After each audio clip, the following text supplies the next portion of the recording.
Pemirsa, kami akan membahas pagi ini mengenai topik maju mundur islah Partai Golkar. Selain sudah ada Bung Yoris yang bergabung bersama saya pagi ini, juga sudah ada pakar politik Prof. Ikrar Nusa Bakti yang sudah bergabung. Selamat pagi Prof. Ikrar. Pagi, Vina. Tapi sebelum kita akan memulai perbincangan ini, pemirsa, saya akan menghadirkan informasi pengantar berikut ini untuk Anda. Rapimnas Partai Golkar dibuka dan dipimpin langsung oleh Ketua Umum Partai Golkar versi Munas Bali, Abu Rizal Bakri. Menurut Ical, Rapimnas ini mengagendakan konsolidasi partai, termasuk menjaring calon kandidat dan rencana menghadapi pilkada serentak pada Desember mendatang.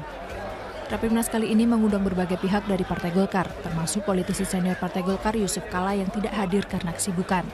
Begitu pula dengan Agung Laksono yang tidak hadir meski telah diundang dalam kapasitasnya sebagai Waketum Golkar versi Rapimnas Riau tahun 2009. Kalau ia dinamakan Agung Laksono, tentu tidak diundang.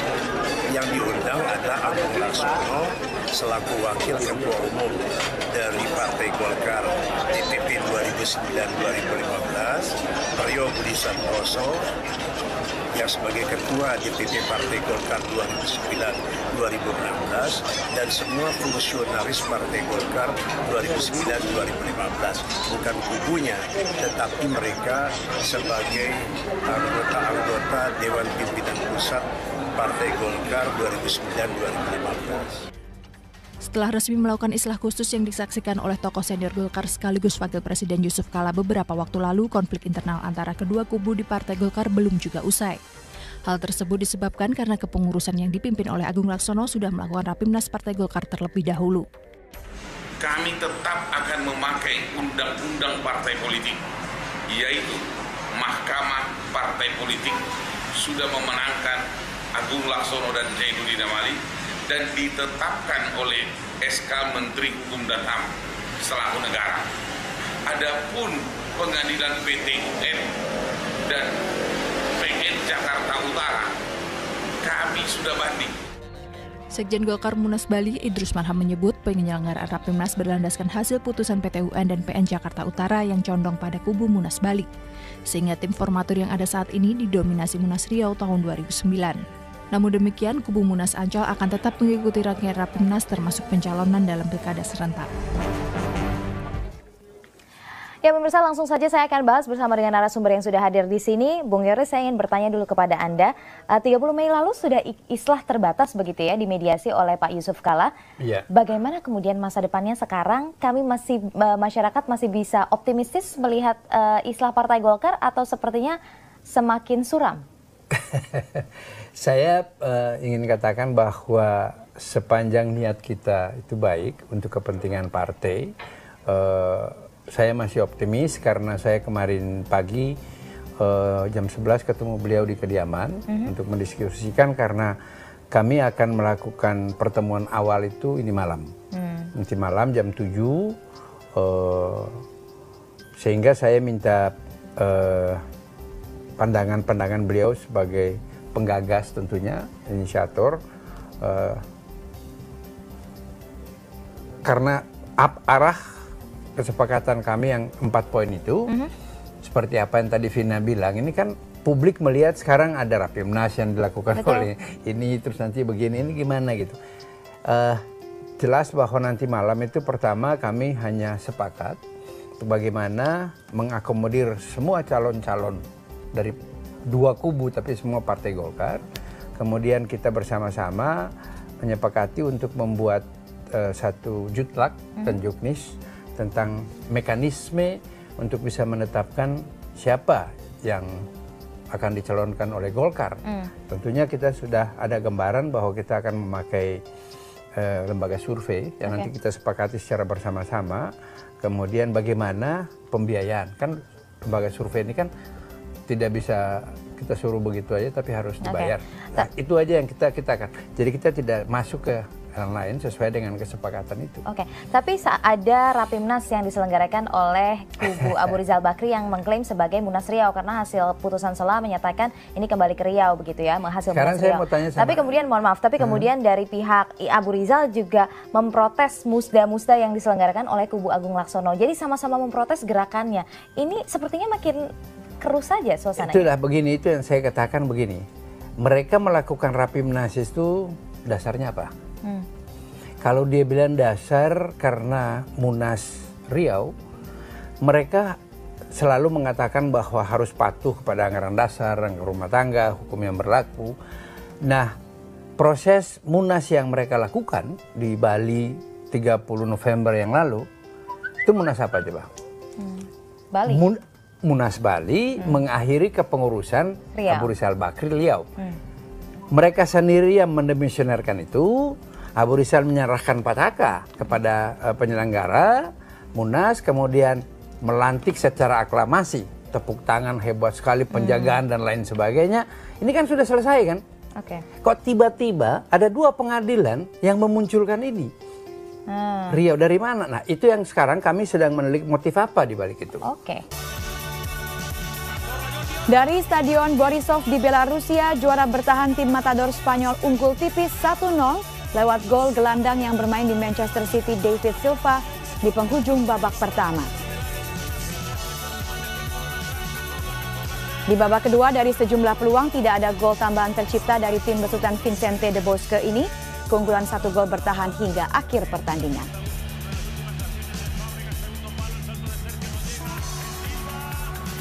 Informasi tadi sekaligus menutup perjumpaan kita di Metro Pagi kali ini atas nama kerabat kerja yang bertugas. Saya Rike Karolin, terima kasih telah bersama kami selama 1,5 jam tadi. Dan jangan lewatkan bincang pagi usai program ini. Sampai jumpa.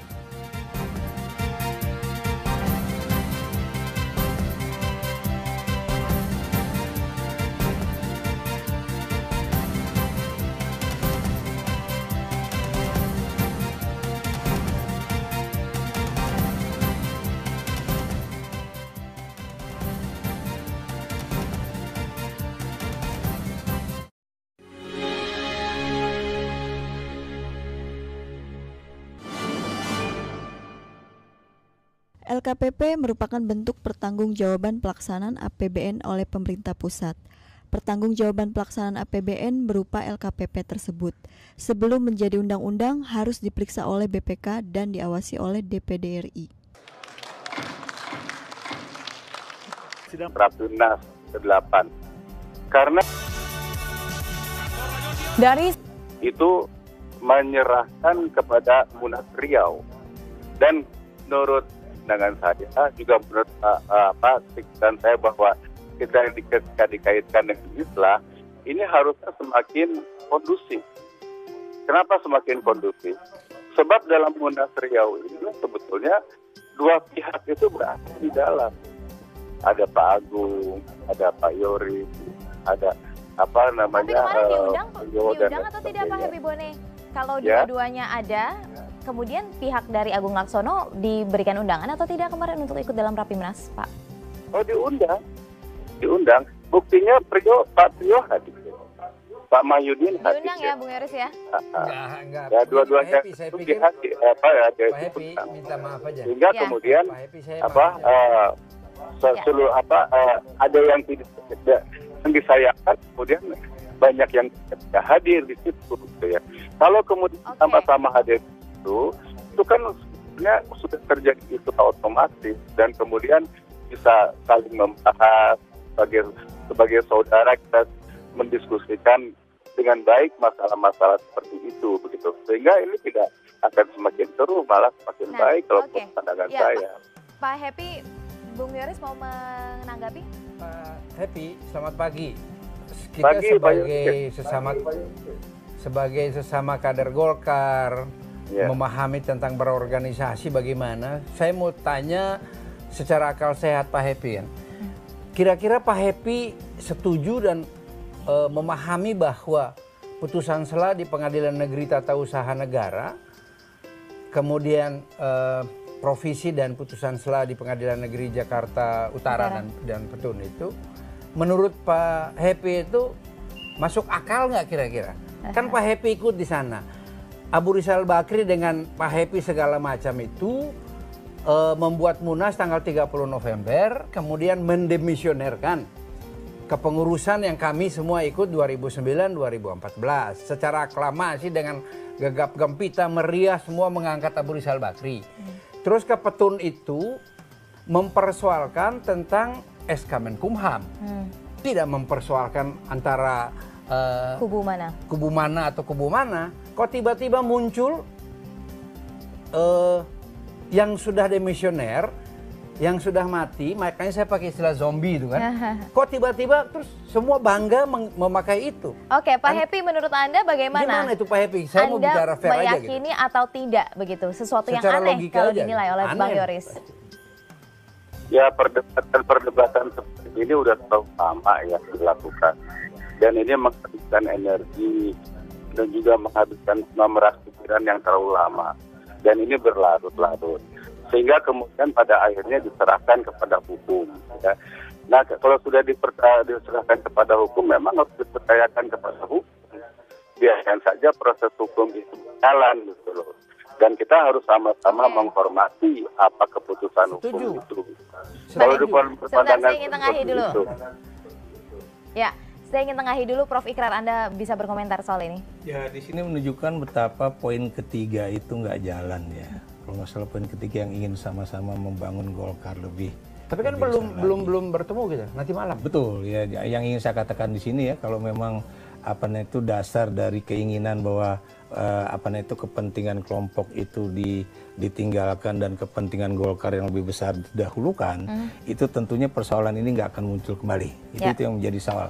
Nah, kayaknya nih di dua pihak ya, baik kubunya Agung Laksono maupun kubunya Abu Rizal Bakri ini sedang berpacu dengan waktu. Berpacu dengan waktu ya, di satu sisi kita tahu bahwa biar bagaimanapun Golkar harus cepat-cepat memasukkan nama-nama itu pada bulan Juli kalau nggak salah ya. 26 sampai 28. Pada sisi yang lain bukan mustahil kubunya Abu Rizal Bakri bukan mustahil juga mungkin menginginkan supaya PT UN itu ya itu juga bisa dipercepat juga supaya misalnya hasil hukumnya itu bisa ingkrah gitu ya. Jadi ketetapan hukum tetapnya itu ada. Walaupun di sisi yang lain mereka juga buying time juga ya. Maksud saya misalnya kayak melakukan rakernas ataupun mengajak orang-orang untuk kemudian bergabung kembali dan sebagainya. Jadi ini yang buat saya agak sulit karena mereka sedang berebut mengenai siapa yang legitimate ya di mata para pengurus di daerah ya. Sementara kita tahu teman-teman Golkar di daerah mungkin juga sudah seperti orang yang repot juga ya. Maksud saya mereka kan biar bagaimanapun harus mempersiapkan diri bukan saja untuk mendaftarkan diri tapi juga bagaimana strategi taktik untuk pemenangan bulan Desember nanti ya, dan itu bukan sesuatu yang mudah. Belum lagi nanti mereka juga harus berpikir-pikir mengenai bagaimana melaksanakan survei ya. Kalau mengenai siapa yang bayar, setahu saya kalau nggak salah nanti calon-calon itu kita belum bicara. Belum bicara. Saya coba mau tanya Pak Ikrar sebagai menurut logika aja, kita bicara orang awam lah, saya ini nggak mengerti hukum kan. Mereka lakukan munas kan kemarin, kemudian mereka gugat di petun itu tentang SK Menkumham.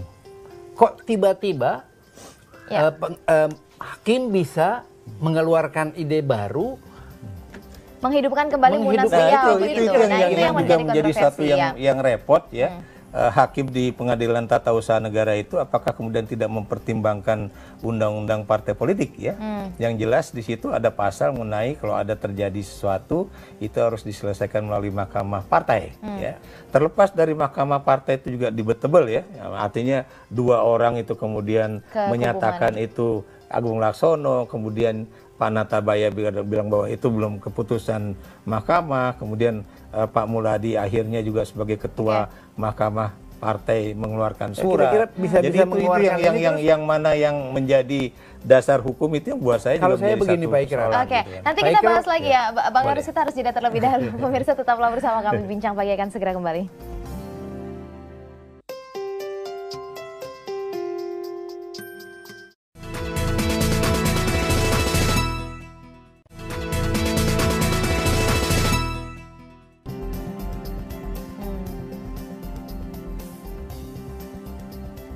Baik pemirsa, kita mulai lagi perbincangan. Sudah bergabung bersama kami melalui sambungan telepon Pak Mahyudin, Wakil Ketua Dewan Pertimbangan Munas Ancol. Selamat pagi Pak Mahyudin. Pagi. Baik, Pak Mahyudin datang di Rapimnas yang diselenggarakan oleh Abu Rizal Bakri yang mengatasnamakan pengurus Riau. Anda bisa gambarkan atau jelaskan apa yang mendasari sehingga Anda ikut serta dalam Rapimnas tersebut hadir? Begini, karena kita diundang, tapi saya juga menghadiri hanya pembukaan ya. Karena diundang bahwa yang mengundang itu pengurus Golkar versi Munas Riau, katanya dengan dasar bahwa putusan Pengadilan Jakarta Utara itu mengembalikan ke Munas Riau. Jadi intinya ya kita datang menghadiri undangan pengurus Golkar ya sebagai pengurus Golkar Munas Riau. Saya sih melihatnya dari sisi positifnya saja, ya itu silaturahmi lah dengan teman-teman semuanya gitu. Oke. Jadi Anda mengatakan bahwa Anda hadir di pembukaannya saja, Anda hadir karena hasil putusan pengadilan menyebutkan ini dikembalikan ke Riau, dan Anda datang untuk menghadiri undangan yang sudah disampaikan oleh mereka. Tapi apakah itu artinya Anda mengakui hasil putusan tersebut yang mengembalikan ke kepengurusan Riau begitu? Anda mengakuinya karena sebenarnya ini masih debatable. Bang Yoris sendiri menyatakan bahwa itu penuh dengan pertanyaan hasil putusan pengadilan tersebut. Menurut saya sih kan itu kan masih panjang ya, masih jalan karena turunnya kan masih banding. Jadi memang saya tidak terlalu memahami pengadilan ini ada dua yang, tapi kalau menurut paham saya sih urusan hukum itu memang belum selesai karena masih ada di banding tata usaha negara ya. Cuma karena diundang kemarin pembukaan ya kita datang, apalagi atas nama pengurus Riau kira-kira. Oke, selain Pak Mahyudin yang juga hadir di sana dari kubu Agung Laksono atau Munas Ancol adalah Pak Priyo Budi Santoso. Saya ingin minta tanggapan dari Bang Yoris. Bang Yoris, ada beberapa kader yang termasuk dalam kepengurusan Agung Laksono juga hadir begitu. Bagaimana komentar Anda? Saya pikir begini, itu kan seperti tadi Pak Mahyudin jelaskan, kemudian kita juga dengar Pak Priyo juga menjelaskan bahwa kehadiran itu karena menghargai ada undangan gitu, dan dianggap bahwa itu tidak ada masalah, malah dia lebih cenderung untuk mulai membangun ada pemahaman bersama, cooling down karena suasana kebatinan yang selama ini terjadi, agar mudah-mudahan kesepakatan yang akan kita lakukan ini hari itu bisa terjadi gitu. Nah, itu alasan beliau yang saya tangkap, karena sampai sekarang kan beliau belum secara formal melakukan klarifikasi di internal. Sebab waktu pada saat pembukaan itu kami juga ada rapat harian bersama Pak Agung Laksono membicarakan tentang langkah-langkah konsolidasi. Jadi kami, kalau Anda tanya kok ada Rapimnas begini, saya anggap itu menunjukkan kepanikan, apalagi hasilnya itu kan sangat provokatif. 4 poin yang mereka lakukan itu. Di satu sisi Abu Rizal selalu mengatakan bahwa mari kita islah bersama-sama membesarkan Golkar, ini gabung dengan ini. Pertama dia akan memecat semua kader-kader Ancol katanya gitu. Kedua menduduki atau mengembalikan kantor di PP di Selipi, ya kan? Kamu apalagi saya nggak tahu. Ini satu sisi kan. Jadi apakah itu Rapimnas begitu urgen untuk membicarakan itu?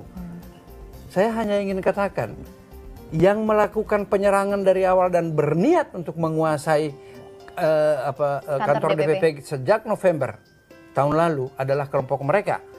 Mereka yang menyewa orang-orang bayaran, memakaikan baju AMPG, kita yang ada di dalam menyerang di tanggal 24 itu. Masuk, datang, hari Senin juga.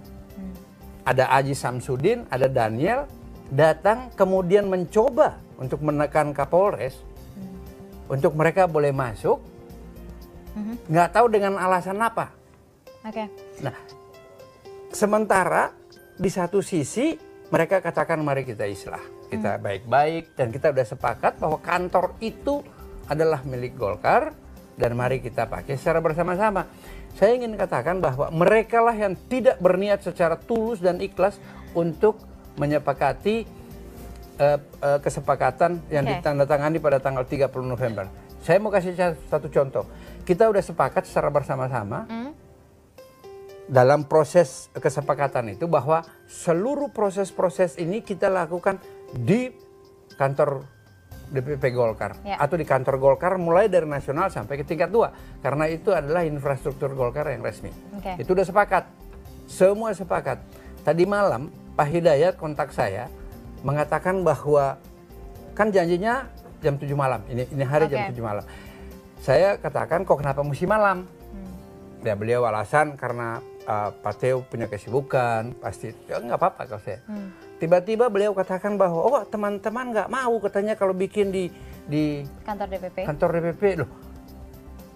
Ini apa lagi kan? Oke, jadi ini sepertinya kalau saya simpulkan dari apa gambaran yang ada, Prof. Ikrar, sepertinya sulit sekali ini untuk islah, tidak ada kuncinya untuk kembali islah padahal sudah tanda tangan, sudah sepakat. Gitu. Iya, mereka yang mulai. Kalau kita lihat ya, biar bagaimanapun kubu Agung Laksono ini sampai sekarang masih memiliki legitimasi politik karena adanya SK Menkumham. Dan Mahkamah Partai. Ya, dan Mahkamah Partai itu otomatis karena adanya Mahkamah Partai kemudian SK Menkumham itu keluar. Ya. Di sisi yang lain, di sisi yang sama juga ya, kebetulan kubu Agung Laksono itu adalah sekarang yang menguasai kantor DPP. Ya, nah makanya kemudian untuk memenuhi apa namanya itu tadi saya katakan bahwa legitimasi politik di pihaknya Abu Rizal Bakri, makanya kemudian mereka juga ingin menguasai kantor DPP. Kenapa demikian? Karena itulah yang melambangkan institusi, ya, simbol dari Partai Golkar itu ya. Tapi terlepas dari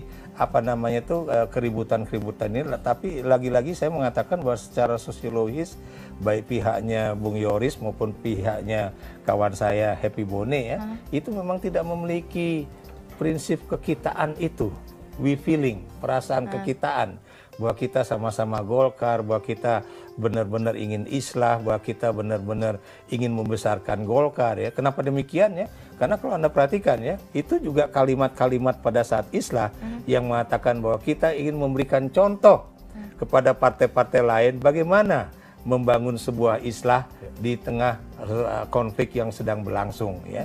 Tapi ternyata tidak ya. Mereka bukan kami. Saya dari personal. Nah, ini saya ingin ke Pak Happy Bone kembali. Pak Happy Bone sudah bergabung kembali bersama kami. Pak Happy Bone, bagaimana komentar Anda dari apa yang sudah diungkapkan Bang Yoris mengenai pendudukan kantor? Upaya penyerangan yang salah satunya ada tokoh Aziz Syamsuddin juga yang merupakan kader, dan dari Abu Rizal Bakri dan Daniel juga. Komentar Anda bagaimana?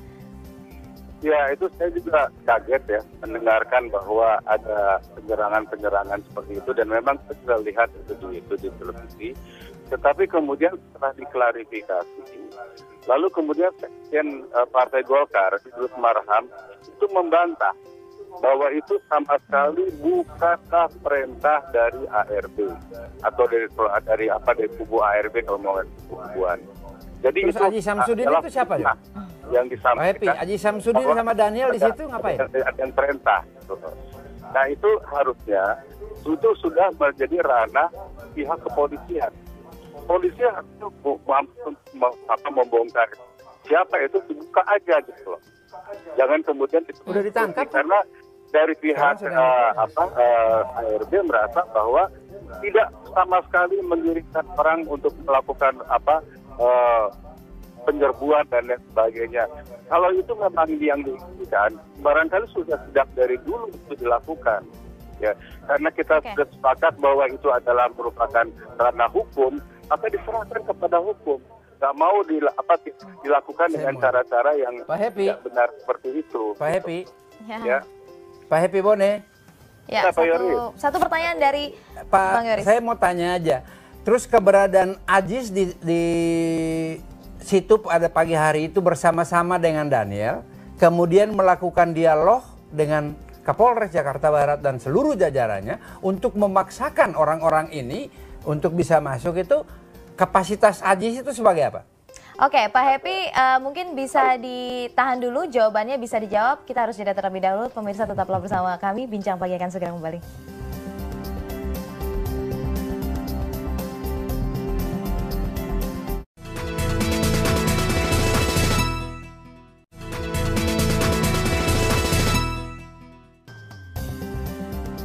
Saya mulai kembali perbincangan pagi ini. Saya ingin ke Pak Happy Bone. Pak Happy Bone, tadi sebelum jeda Bang Yoris bertanya soal bagaimana dengan kehadiran Pak Aziz dan juga Daniel di sana pagi itu. apakah tidak terkait sama sekali dengan penyerangan? Ya, teori saya sebetulnya tidak hal ini karena saya tidak ngerti soal kondisi lapangan. Tetapi yang jelas, kalau dalam logika saya, kalau mau itu tidak pernah dilakukan karena apa? Karena sudah diserahkan kepada kepada ranah hukum, sehingga kemudian ranah hukum inilah yang jadi keputusan apa yang harus ditaati bersama-sama. Gitu. Nah, berkaitan dengan adanya Haji Samsul, coba saja diklarifikasi gitu. Apa bagaimana?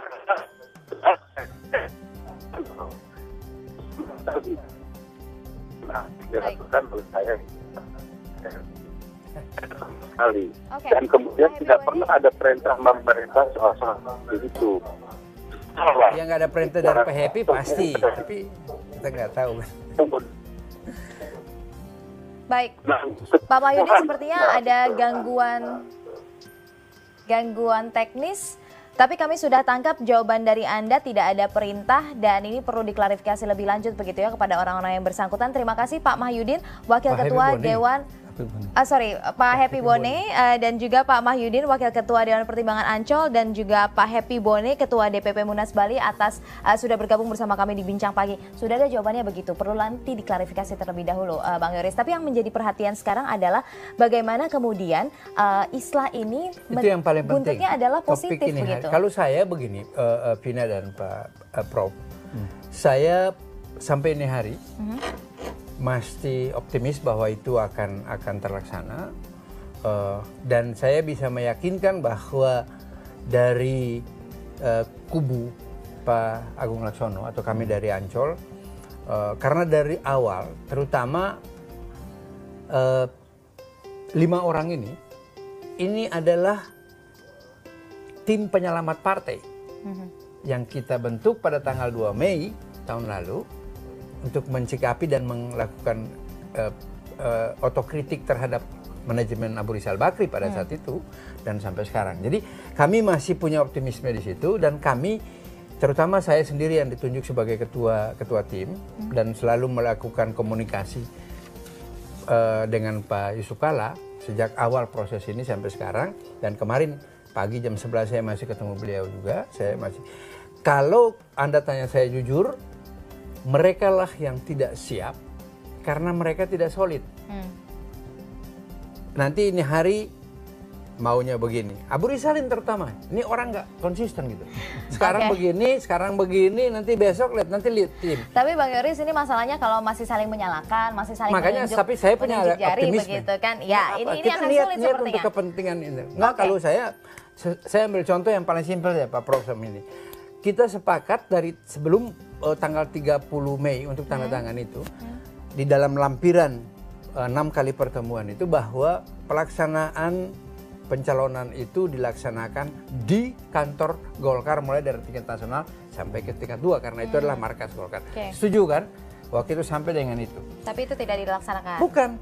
Baru tadi malam katanya ada teman-teman, Pak Hidayat bilang ada teman-teman yang bilang nggak happy kalau bikin, loh terus bikin di mana, saya tanya sama beliau. Oke. Nanti tapi bagaimana kemudian Prof Ikrar, mungkin nanti setelah jeda, kita harus jeda terlebih dahulu pemirsa, setelah jeda mungkin Anda bisa jawab apa sebenarnya solusi untuk menjawab tarik ulur maju mundur ini yang terus terjadi dan terus kita masyarakat saksikan ya. Kita akan nantikan jawaban dari Prof Ikrar setelah jeda berikut ini pemirsa. Tetaplah bersama kami, Bincang Pagi akan segera kembali.